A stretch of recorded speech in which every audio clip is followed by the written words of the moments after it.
Well, good afternoon. So I'm Audrey, and I'm the Director of Experience at Peterson, as Tim introduced. Been here quite a while. And I will tell you, we have a saying at Peterson from our employees, and we say, we are Peterson proud.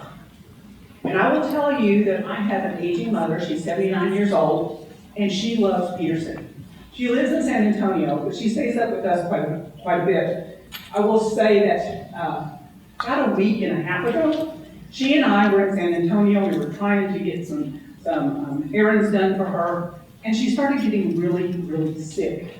She looked pale, she quit talking, and the biggest sign of all is she said, I don't think I'm going to go out to lunch.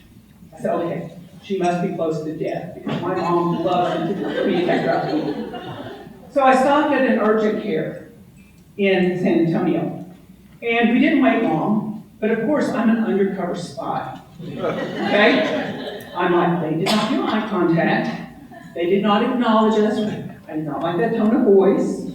Okay, the nurse practitioner is very nice, explained in a way we wanted him to hear. So he basically spent about 3 minutes with us and said, you know what, your mom is too ill, she needs to go to the emergency room. So I'm a nurse by background, I'm already thinking, you know, she's septic. She's had a urinary tract infection, she's septic, I know it, I should have just gone straight to Peterson. I said, Mom, you need to go, do you want to go to Methodist? Do you want to go to Baptist? My mother, she's stubborn. I said, where do you want to go? And she looked at me, and she's very stubborn. I did not get any of that, but my coworkers might disagree with that. And she looked at me, and she gave me that hard mama look, and she said, I want to go to Peterson. I said, Mom, that's an hour away. And she said, I want to go to Peterson. That's the only place I want to go. I said, okay. So we're going 95. And I don't speak like, yes, I don't speak that much normally. But I'm literally going 95 down I-10. And I look over at Mom and I said, Mom, if we get pulled over, I need you to look unconscious and drool. And she said, okay, but I'm almost doing that already. As an ending to that story, we got to the emergency room. They met us with a wheelchair, not because it was my mom or me, but because they saw we were struggling. They met us with a wheelchair. They got her in there. I parked the car. They got in. They diagnosed her with sepsis. They got her admitted to ICU. They took fantastic care of her. They treated her with courtesy and respect. They even wrote her a thank you card for being such a good patient. Because unlike me, she's very sweet and calm and nurturing. She says, I don't know how in the world I ended up with 2 firecracker daughters, but she did, and I'm one of them, and we're both nurses. Nurses can be hard-headed. But what I really want to talk to you today about is our culture of excellence. I'm going to share our journey with you. And whether you have 3 employees or you have 300, our hope is that you can take away some tools and some ideas to help engage your workforce and create that magic. Because as we've talked about, COVID has changed the world. We've had a lot of people, nurses, physicians, other professionals, who say, I don't want to go to work anymore. I don't want to go. I'm going to work from home, even if I have to make less money. So we really have to do a lot to engage, attract, and retain our staff. And I'm going to share some of our struggles and some of our triumphs with you today.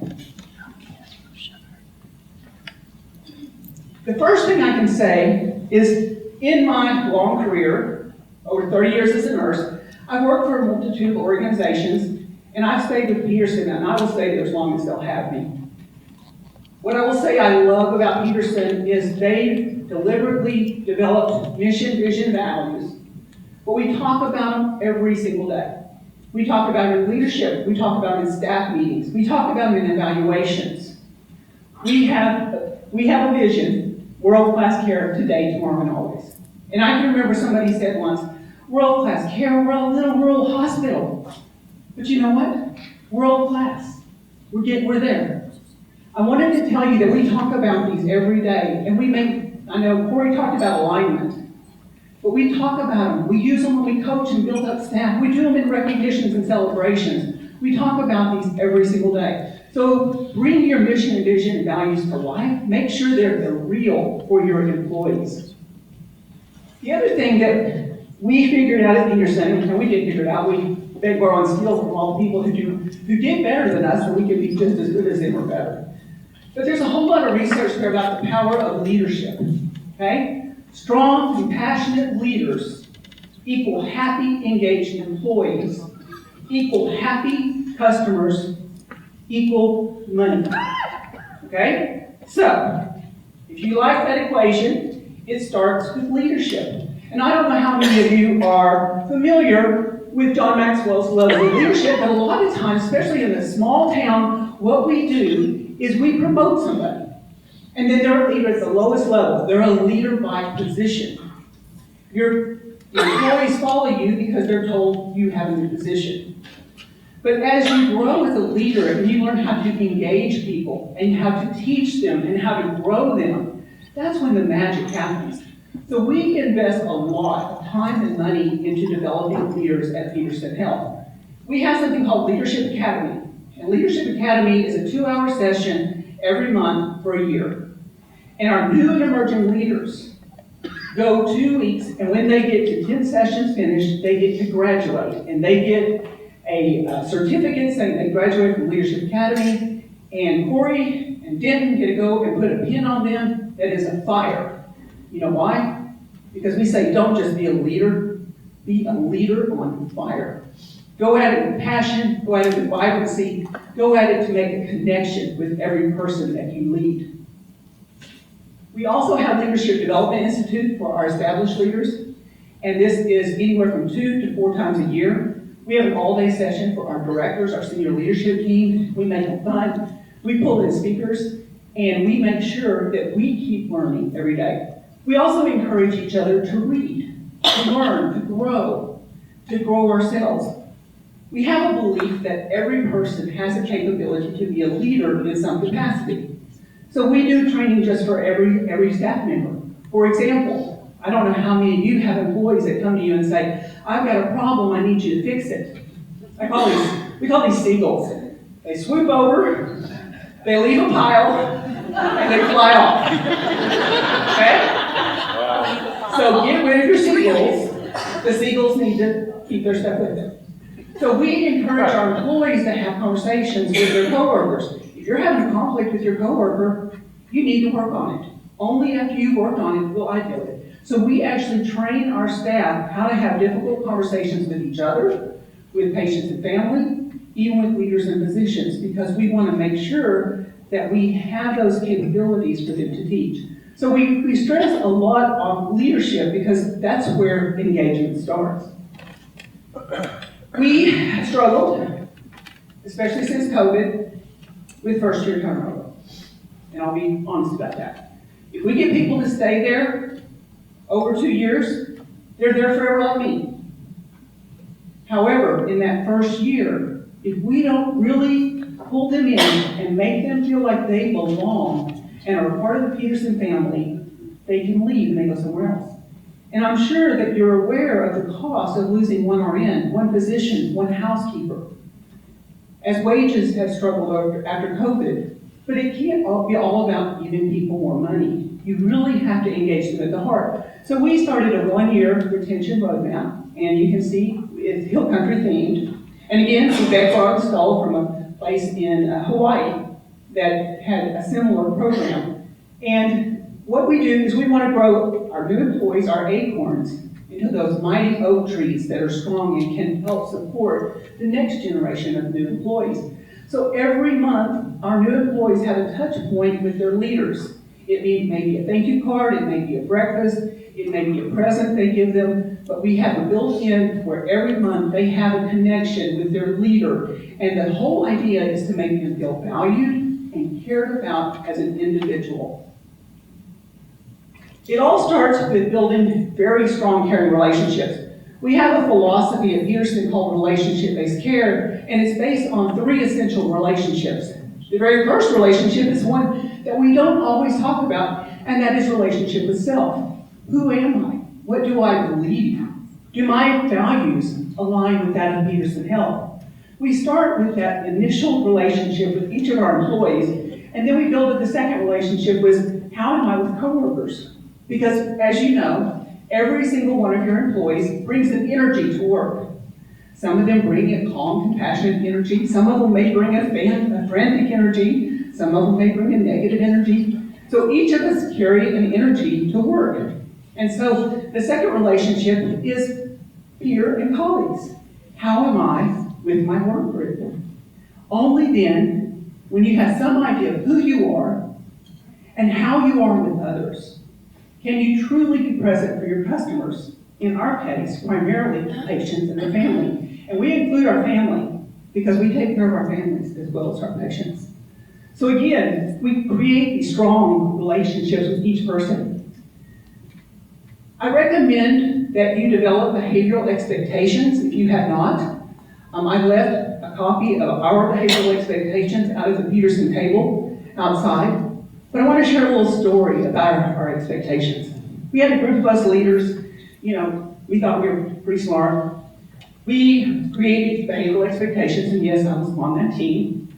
And they were wordy, and they were complex, and they did not connect with our staff. And so it came about that Tim, Ryan, and I got together a group of high-performing employees. They knew they were chosen for being high-performing employees. And we said, okay, our values are calling, caring, accountability, leadership learning, integrity, nurturing, going the extra mile. You create them. They created the most wonderful, simple, concise, straightforward, easy to understand behavioral expectations that truly connect with our staff. Created by our staff. And when we tell them, people, you guys created these. You created these based on our values. It means more to them. We hand out these behavioral expectations upon hire. We go over them in every annual evaluation, and we also use them for coaching. For example, you have a high performer. You highlight the 5 things they do. You consistently are on work on time. Not only that, you consistently go above and beyond to help your other employees. I want to recognize you for displaying these values. So we recognize those high performers with that. We also coach for our low performers. I wanted to talk to you about this behavioral issue. Here are our behavioral expectations. I want to tell you, I've noticed, we're not good listening. My expectation is that you're to work on time. My expectation is you make eye contact. So create those behavioral expectations, then use them as a valuable tool each and every day to truly connect with your staff. We also do monthly rounding. Every leader, and then when I say every leader, primarily this is our senior leadership team, our directors, and our supervisors and managers. We'll round on every employee, or at least 90% of all employees throughout Peterson Health, 1,200 people. We don't just say, hi, how are you doing today, Joe? We go in and say, what's working well for you? What equipment do you need? Do you have any tools or supplies that you need? Anything that's broken? Any processes you need to fix? And then we always ask something, a resiliency question. So for this month, I'm asking people, what is the best thing happening in your life today? Work or home, what is the best thing happening in your life today? And I will say, Bessie works with me at the hospital in the back, and I rounded on her the other day, and she said, I just love Erica. She helps me all the time, and she's always so supportive. So you know what I did then? I go over to Erica. I said, Erica, Bessie just recognized you for this, and she was so excited. She loved to work with you. And Erica goes, oh my gosh, I can't believe she did that. That's amazing. Then I went to her manager, Araceli, and I said, Araceli, I have to tell you. Now, you don't have to do all this in person. In Peterson, we were all around it. You can also just send thank you notes. You can pick up the phone and call. You can do an email. But make sure that these recognitions and celebrations are heard, because I will tell you, they mean so much to your employees when it's done on a regular basis. We also do tuition reimbursement. So we have a need for nurses. We have a need for physicians. We have a need for lab. We have needs. And we want people to become the best they can be. We're in the process of growing healthcare, but we're also in the process of growing people. So we do tuition reimbursement to help encourage our staff that want to go from a CNA to an RN, or an RN to a PSN. So we reimburse them for that health care. I want to tell you, we also try to pay attention to generational differences. Now I will tell you, about 10 years ago, I was like, oh, I don't ever want a millennial to work with me. And I will tell you, I've overcome that. And I'm stubborn, whatever I said earlier. I have a young lady named Araceli. She's 34 years old, and she has saved me more times than I can even imagine. She does technology. Her creativeness is way beyond mine. I'm very pragmatic. You give me statistics, I'll deal with them. But you ask me to design a party or a card, I'm lost. So again, I've come to realize that it takes all of our generations to really make that full-rounded team. But I did want to bring out a few of the differences. We still have some traditionals that are the practical, hardworking, they're the rule follower. We have a leader at the hospital, I think he's been there 45 years. 45 years? That's not happening anymore. Okay? The millennials, they want work that is meaningful, but they also want it on their terms. And you know what? Good for them. Because I will tell you, for so many years I was a workaholic, work, go home, sleep, work, and I loved it, and I still love it. But I have some respect for the millennials for saying, hey, I want a life outside of work too. I want time away. I want to say, I can have some demands. I will say I love that the millennials I work with, they will come to me and be honest about problems or questions that they have. They will address me, hey, I don't think we need to have this in an employee orientation. I think we need to have this. Okay, I love it. I love these ideas. But they're comfortable questioning that. Whereas some of us, we're rule followers. And so again, it takes all of us. And then I want you to be aware of Generation Z. These are just coming to adulthood. And they're impacted by COVID. They're impacted by the uncertainty in our world right now. They're a little uncertain. They don't know. They really need our guidance to become who they want to be. So we just have to really be careful. And then in the middle are me and so many of us here that are the Gen Xers. But again, the baby boomers are becoming patients, not employees.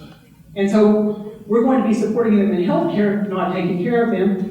And so it really is understanding those millennials. I want to tell you that we have 1.7 billion millennials in the world right now. It's a huge workforce. So we have to understand how to help them and take care of them. And what do they want? They want to have a voice at the table. They want to truly be heard. And they want to make a difference. And what I will tell you is I've changed my mind. And I don't mean to offend any of you millennials, but I've changed my mind. I love millennials because they want to change the world. And if we tap into that and we help them do that, we can become the best organization we were meant to be. We used to have a traditional employee orientation. It was pretty dry, lots of information, fire safety, etc. And we changed it into a cultural immersion. It is based fully upon our values, our mission, our vision. It is fun, it is competitive, and we engage our staff in that. We do an evaluation, and we consistently, on a scale of 5, it is like 4.9 something every month. And people rave about that, and they come up and they say, I love that orientation, that was so much fun, I learned so much. And that's what we learned at Peterson. Yes, business is business. You have to make money, you have to stay in business. But you know what? You also have to have fun. And I'm so glad that I work at an organization that weaves in fun. I will have to say that, when Corey first came to us 4 years ago, I remember one day he dressed up as Elvis. And he sang and danced. And it's on film. I'm bribing, but it's public out there, so. But no, he showed the whole group of 1,200 employees that he wasn't afraid to be vulnerable and to have fun. And that set an example for us, and we do that throughout Peterson. We also have a 10-bullet commitment to coworkers. And I did not bring that today because it's copyrighted, but I did want to share you, it tells our staff we don't tolerate complaining, negativity, gossip, We all commit to being respectful, understanding each other regardless of differences. But my favorite commitment is a bullet that says, I will come to you promptly if I'm having a problem with you. I will not discuss this with anyone else unless I need help in deciding how to communicate this with you. Can you imagine having that as an expectation of your staff? I will come to you directly. And we really do not tolerate negativity and gossip. We address it, and I'll talk about that a little bit more here in a little bit. We do an annual employee engagement survey, and we have a very high response rate. We had over 85% of all of our employees take the employee engagement survey, and we ranked at the 87th or 89th, I can't remember, 87th. Our goal was a 90 because, of course, we're overachievers, all of us. High achievers, I'll say. We also have something called always behaviors. And this is where we teach every staff member that every person they come across at Peterson or in the community, they make eye contact, they smile, and they greet them. And they do it authentically and genuinely and warmly. So if you ever see me in your business, there's a secret spy.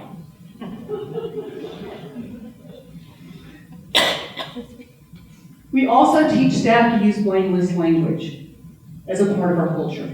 So you don't say, I'm sorry that Dr. Wallace did not give you an update. You say, I'm sorry you have not received an update yet. We really work, and we actually coach our staff. If we hear somebody throwing somebody else under the bus, because it really isn't about whose fault it is, it's about working together to get it better. Because none of us are perfect, but if we work together, we build that trust. And that's really, in a nutshell, that's what building a warm culture is creating that trust. And I'll tell you from a personal standpoint, I've worked in many hospitals in my 30-year career. I've worked places where I feel like people talk about each other behind their back, or there's a lot of negativity or complaining or resisting change. And yeah, we're 1,200 people. You're going to see a little bit of that. Peterson, I'm going to tell you on a personal level, I've been there 20 years. I never hear anybody talk negatively about each other in the leadership team. And we just don't do that. It's just not Peterson. We support each other. We also have a tool called ADIT, and I did leave ADIT cards out on the desk as well. ADIT stands for acknowledge, introduce, duration, explanation, thank you, and then the promise. So acknowledge, make eye contact, recognize that other human being, introduce, this is who I am, you can trust me. Duration, are there ever delays in healthcare? Are there ever delays in your organizations, your businesses? Absolutely. So, but if we explain those, just remember, people do not mind being inconvenienced, they mind feeling ignored. Explanation.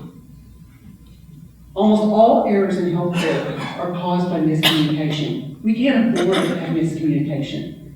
So we work a whole lot on teaching people how to explain in a way that our customers and patients can understand, so they can safely take care of themselves at home.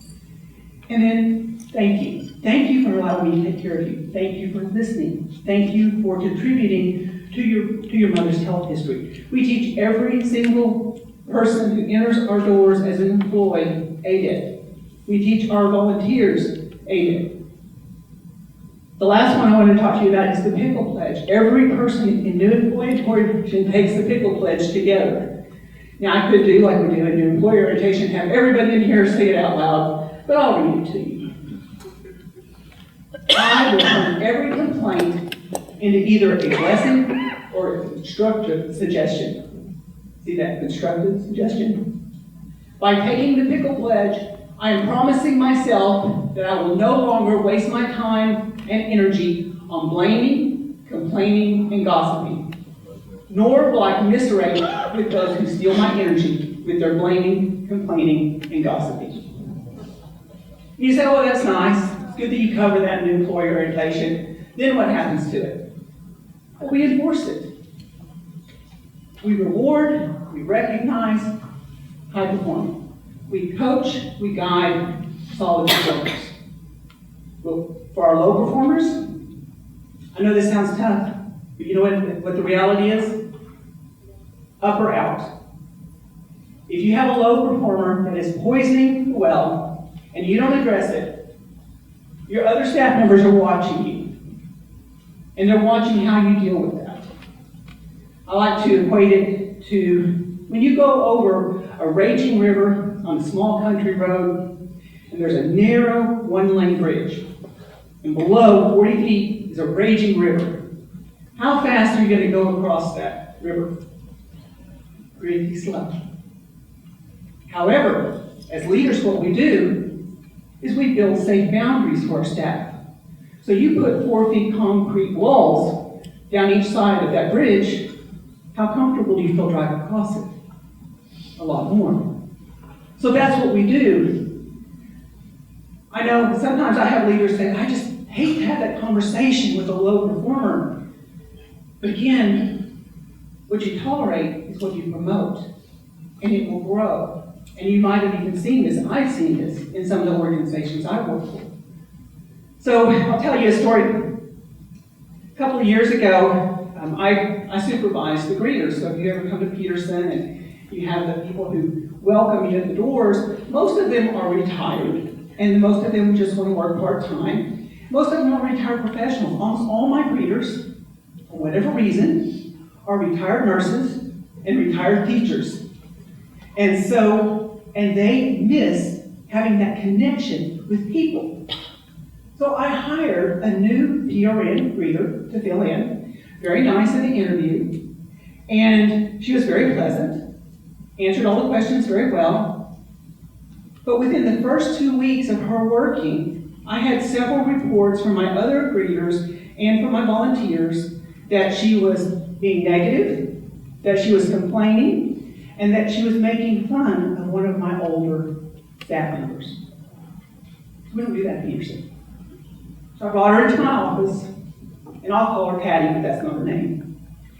I said, Patty, it's come to my attention that these things have been happening. And she talks about the volunteer. She goes, he is so annoying sometimes.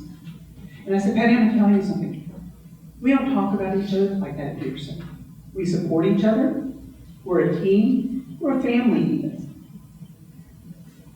My expectation is that you do not speak like this with the other greeters, the screeners. I'm going to challenge you to think differently about the people that you work with. She said, okay. She called me the next day, and she said, I don't think this job's a good fit for me. And you know what? I'm okay with that. So we really try to hire the right people so we don't have to have those conversations. But one thing we've learned is when you put them off, it only gets worse. So you have to have these conversations right away.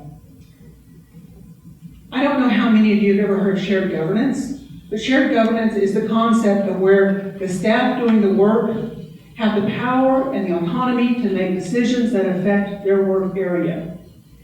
And we call them PIT crews at Peterson Health.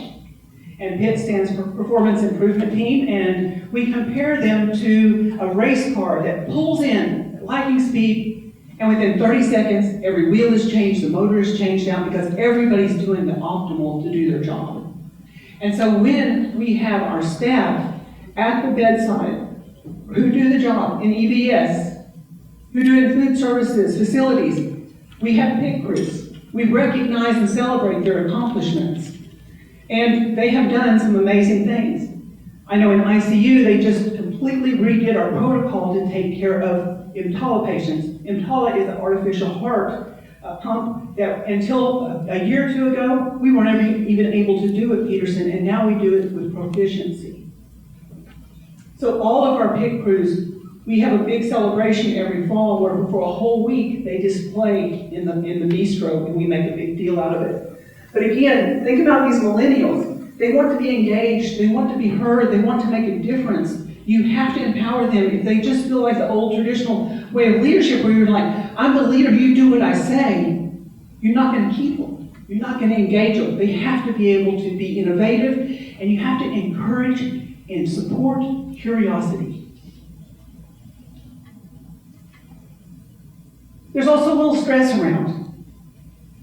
Uncertain times, mental illness, mental health, COVID, things going on in the government, national shortages, etc. We have to support our staff in times of stress. And I feel like we've done a really good job of that. I will tell you, we came up with a resiliency model in 2017 because we recognized that physicians in the emergency room were getting crispy, which is my term for being a little burnt out, getting a little crispy. So we started teaching and promoting resiliency in 2017. So when COVID hit, I felt like we were kind of ahead of the curve because all the research said, oh my gosh, you've got to do something to help support your staff and help them be more resilient. Okay. So we stepped it up a notch. We brought in a trauma counselor for months, maybe over a year. Every single week she came for 20 hours a week, day and night. And she supported staff. She went to the units. Even the nurses that wouldn't come to her, she went to them. And she talked with them. When we would have an event that stressed people out, the death of a child, whatever it might be, we brought her in and she would decompress with them. And she was able to help them unpack that feeling of stress and pain that they were feeling. Change. Probably healthcare is the only business out there that experiences change. Is that right? So, as human beings, we don't always like change. We're like, no, this is mine, this is what I'm used to, don't move it, don't make me change. So as leaders, we have to help our staff understand the necessities for change. So explain the why, explain the why, explain the why, explain the benefit to them, especially with those millennials. Explain how it will benefit them. Then you can help them. I understand that change is hard. Acknowledge that it's tough for them, but help them navigate it in a healthy way. Because guess what? Without change, none of our businesses will be here in the future. We also have an employee assistance program. We used to have 3 free counseling sessions for any employee that needed it, and we doubled that to 6 because we want to make sure they feel that support. We also recognized that we're not immune to the threat of workplace violence. I frequently go visit with patients in the emergency room that are aggressive, cursing. Now this is 1%. 99% of our patients are grateful, appreciative, really there for care, but we do have 1% that can be really rough. We do have aggression. I will remember, I think it was Tim that mentioned the nurse that was almost strangled. It was her coworkers that knocked the assailant off of her and saved her life. We had that happen at Peterson Health. We brought that trauma counselor in, and she worked with all of the staff involved that day, within hours of it happening. The next day, well, Corey had been hearing about it, but the next day in BAM, for those of you who don't know, BAM is our brief administrative meeting that we have every morning. Talks about everything in the hospital, takes 10 minutes. Most wonderful meeting ever. I want every meeting to be 10 minutes and very effective, just like BAM. At the end of it, whoever's leading it says, BAM, 2 syllables. Corey came to BAM that next day, and all of us could tell he was upset. And he got up and he said, we're not going to tolerate this. Our staff do not have to put up with being assaulted and abused. I meant to take a picture of the sign that they created because I love it so much. And it basically says, your energy matters. Please bring calm, healing energy with you. And it basically tells our staff, you're protected. It tells our patients, you're protected. And it tells that 1%, this is not tolerated. And we address it. We also have 24-hour security. We have workplace violence training that is mandatory for every single employee and volunteer and travel or contracted employee. Because we want to make sure that if something ever happens, that they feel they have the tools for the safest outcome possible. And I will tell you, our staff tell us, we feel that leadership hears us. we feel that they want to help keep us safe. Because when you're a nurse in the emergency room, and you got bit last night, and somebody's screaming at you today, you don't necessarily feel safe. So wherever your staff are, they need to feel that it's important to them that you keep them safe.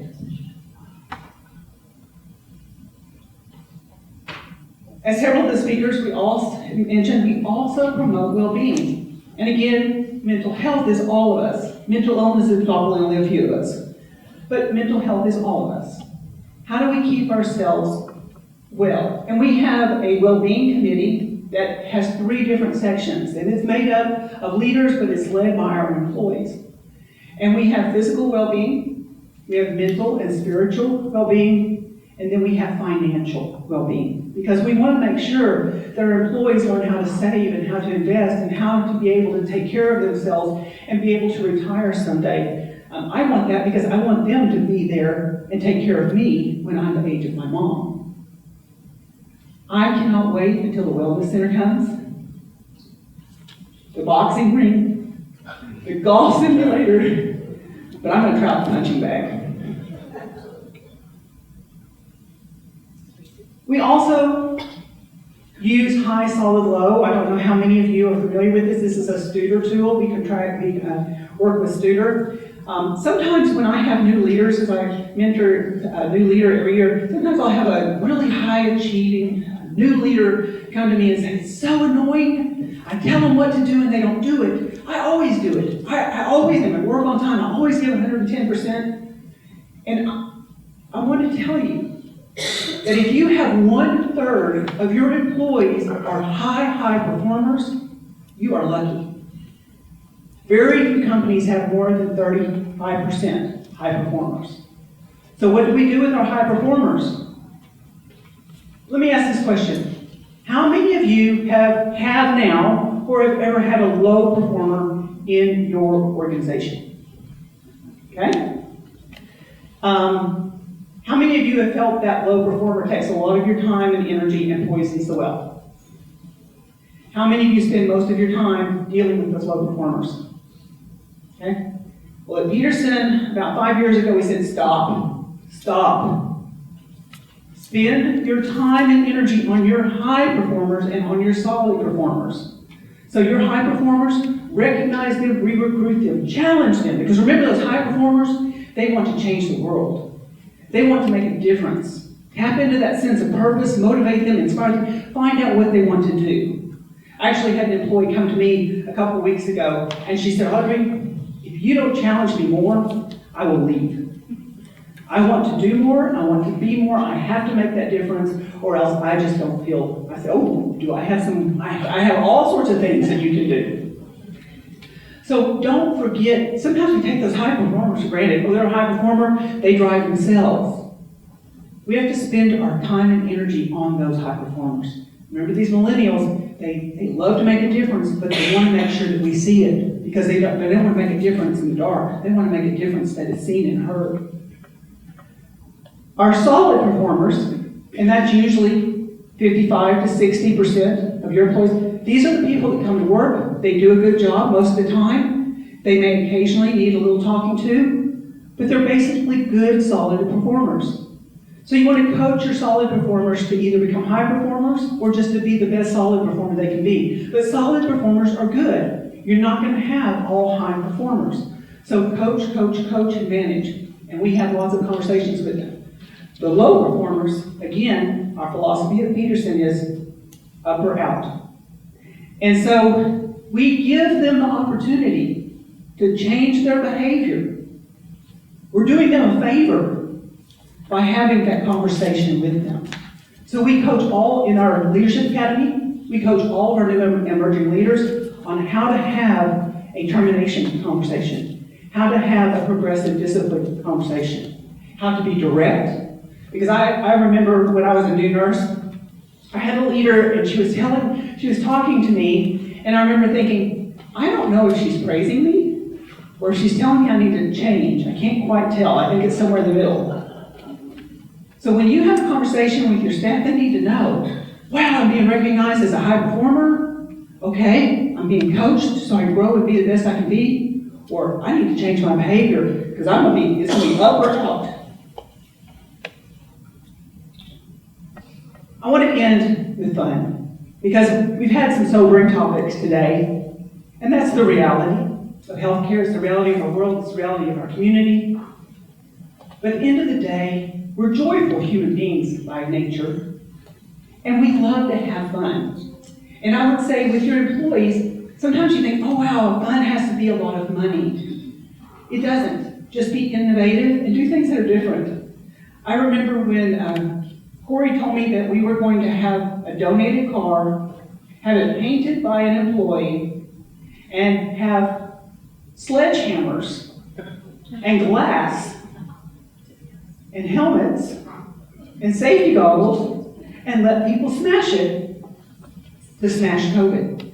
And I thought, I will tell you the energy that day was unimaginable. There was an excitement. It felt like you were at the country fair or something. It was like little kids. I mean, they were smashing. There was glass line, and nobody got hurt. Nobody got hurt. I think it took maintenance about 3 days to clean glass out of the grass.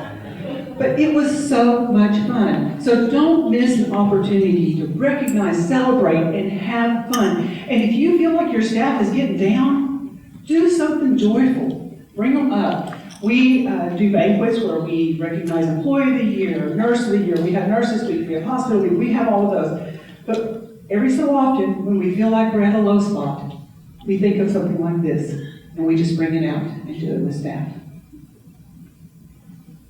I'm not bragging, but it's just reality. When you do these things, and you do them consistently, this is what your wall looks like. I'm incredibly Peterson proud. I love this organization. We're not perfect, but we are good. And we're only going to be better. I want to end with consistency is key. Whatever you do with your employees, do it consistently. Mission, vision, and values, they shouldn't just be on your intranet or on your welcome page. They should be the compass for everything that you do with your staff. Develop strong, compassionate leaders. Leaders that truly care about human beings.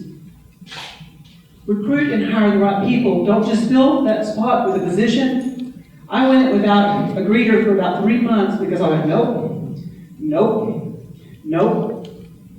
Everybody filled in, we made it work, and we hired the right person. And again, relationships are at the core of any organization. You can have the most beautiful building, you can have the best people, but if you don't have strong relationships, if you have a culture that is consumed by negativity and gossip, you're never going to get the workplace that you want. You won't get the workplace where your employees want to stay. Help people connect to their sense of purpose. Remember, most human beings need to have a purpose. They need to make a difference. And if we can find out what that is and tap into it, the rest of it pretty much will drive itself. We all get stressed. We have to find ways as organizations, as businesses, to support our staff. Our staff have to know that we care about them and that we want to keep them safe. Promote well-being, physical, spiritual, financial. And then recognize those high performers and brag on them. Coach those solid performers and those low performers up or out. Have fun. Be joyful. Build in recognition and celebration. When I first became a leader, I was like, this is like herding cats. I tell them to do it and they just don't. And then I realized I was doing it wrong. That leading, the only reason we're leaders is to guide and to build people to be the best they can be. And once we do that, that's when we can create that exceptional. What questions do you have for me?